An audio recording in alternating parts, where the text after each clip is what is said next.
too premium and ad free. Pero gusto nito, ang iba ang sabihin ko, para pa tayo ng mag-free. Kasi ang Turkey sa States is not giving. Ngayon, hindi ko na kasi sila na gusto mo.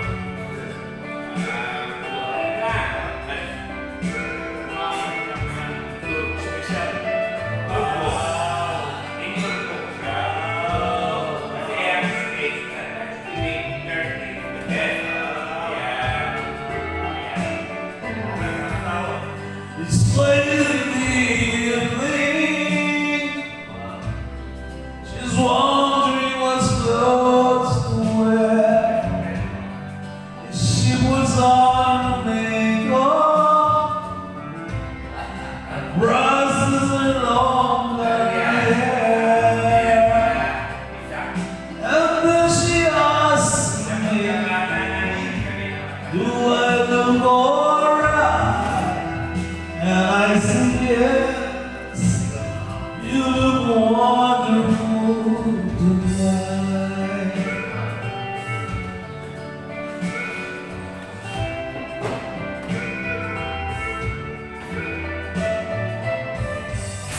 We go to a party and everyone turns to see this beautiful lady is walking around with me. And then she asks me, do I look alright? And I say yes, I feel wonderful tonight. I feel wonderful because I see the love light in your eyes. And the wonder all is that you just don't realize how much I love you.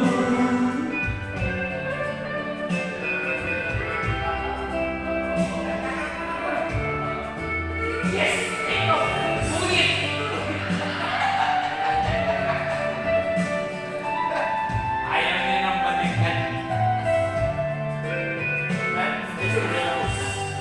It's time to go home now. I got a lady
You have to believe in me. Kung gusto mo pumunta, okay, pumunta ka. Kung gusto mo pumunta, may paraan. Kung ayaw mo, may lapit. Maraming dahilan. Di ba, may pento ka na? Yes. Hindi na ako nag-misis na ito. Kinakanaw siya pumunta. Tama. Hindi naman mga bata yan.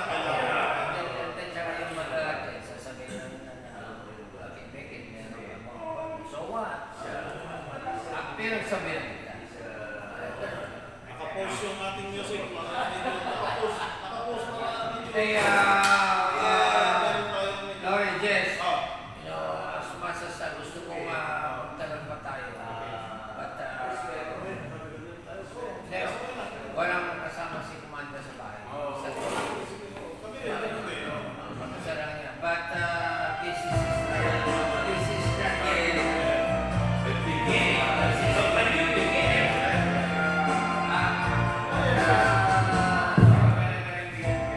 Nakita tayo ng mga Sasaluhin yung mga isa.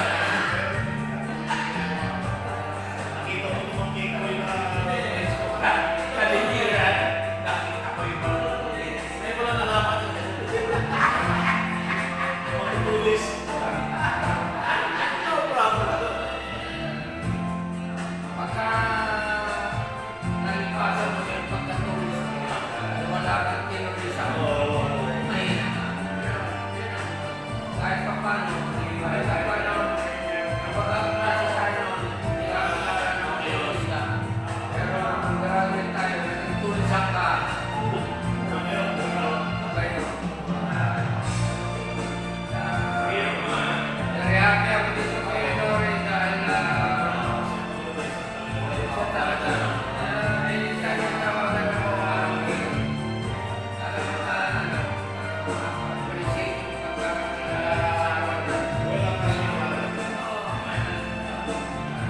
lahat ka ng estudyante sa elementary ko ba ito? Sabi ko sa kanila, Ano ba? talo ka na ito. Ano ba yan? Oo, sa bahay ka na. Kaya na.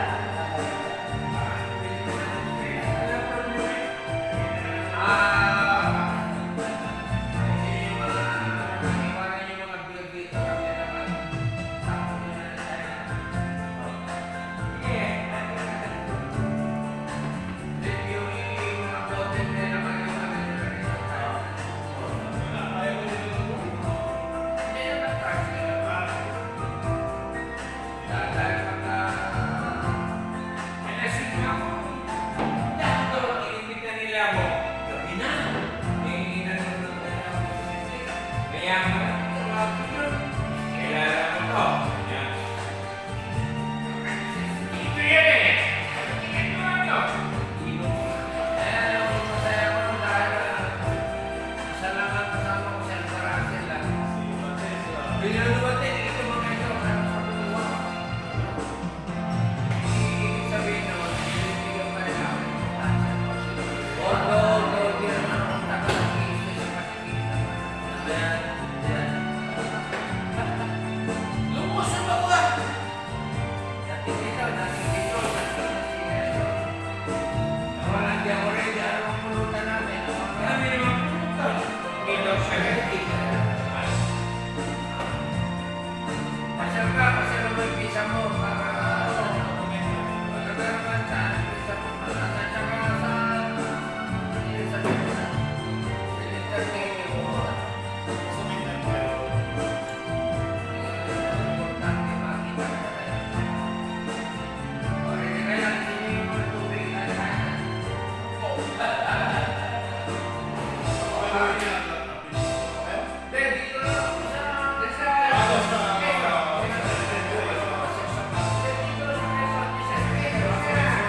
stop the moment Oo, of may the iba. to put it together. This is Always ito. and get the final image similar to how it's done with Maski these na photos. walang happiness, If you're wondering tawagan mo ako, Ate. Walang blame.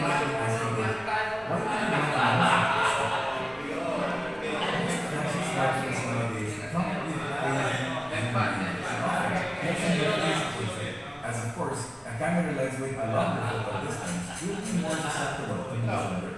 So add to that, as Japanese smartphone buttons make them even more vulnerable to shake. The extra motion engine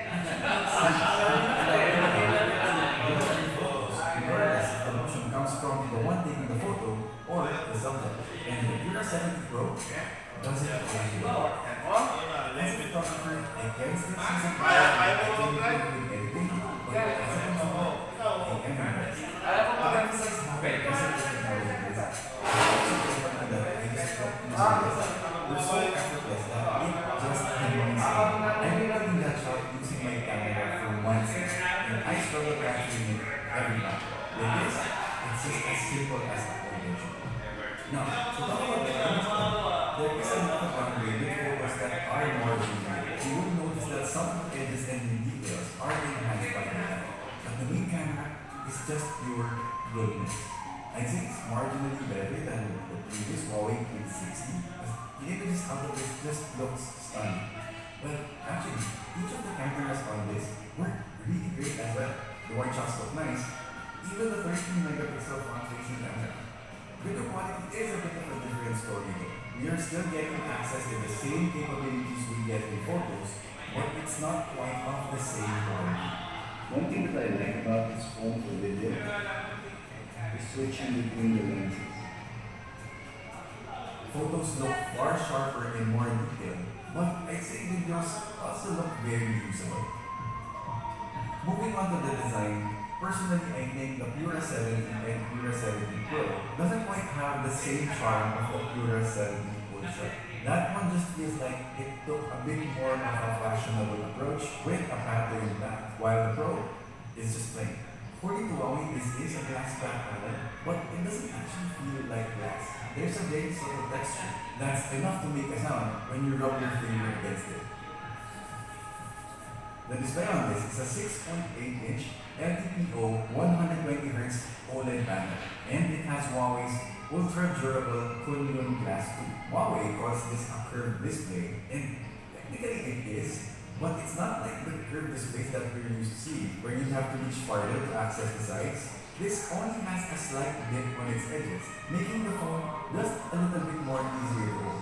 Plus, this phone feels slightly smaller on the hands than most, which makes everything more within reach.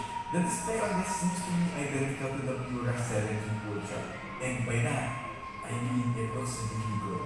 It has no problems being visible outdoors, and I haven't noticed any artificial enhancements like added saturation or sharpness to fake a vibrant screen. Instead, this looks seemingly more color accurate than most smartphones that I tried. Since this is an LTPO display, this can reduce its refresh rate depending on what it will only require on whatever it is that you are doing. This can get to as low as 1 Hz, allowing it to really maximize its battery. The Pura 70 Pro is running on Huawei's own flagship Kirin chipset, and with the limitations caused by the US restrictions, this doesn't quite have the same computing power of mainstream chipsets like the Snapdragon 8 Gen 3, and this also might lag behind some benchmark numbers. But this phone is by no means slow. In fact, it's probably just as fast as any other flagship smartphone if you didn't know the actual specs and you're just basing your judgment on your experience. So if you're coming from an older flagship device with something like, let's say, a Snapdragon 8 Gen 1, then the experience will be pretty significant. The Pura 70 Pro will feel much faster. As you can see, Call of Duty Mobile on this runs exceptionally well. For Genshin Impact, I figured this might not be a game that is very optimized for this, and this might just be the only thing that I ran here that had shown some stutters, but it's not enough to ruin the gaming experience. You're still going to be able to play smoothly if you're fine dropping the graphics settings a tiny bit. Now, I know we need to address this missing Google issue. This is running the latest EMUI 14 and not Android, but I've been using this as my primary device, and with the recent updates on Huawei's app gallery, as with our experience with the Huawei Nova 12 SE that we previously reviewed, that has allowed a more seamless experience in downloading these unofficially supported apps. And this might vary with each of our requirements, but personally, everything that I need as a content creator, as a writer, as a photographer, each of the apps just run fine. And I just treat this just like any other smartphone. Probably the biggest difference would be downloading the apps off a different platform. Though the only thing that I am missing from a Google-powered device is Google Share.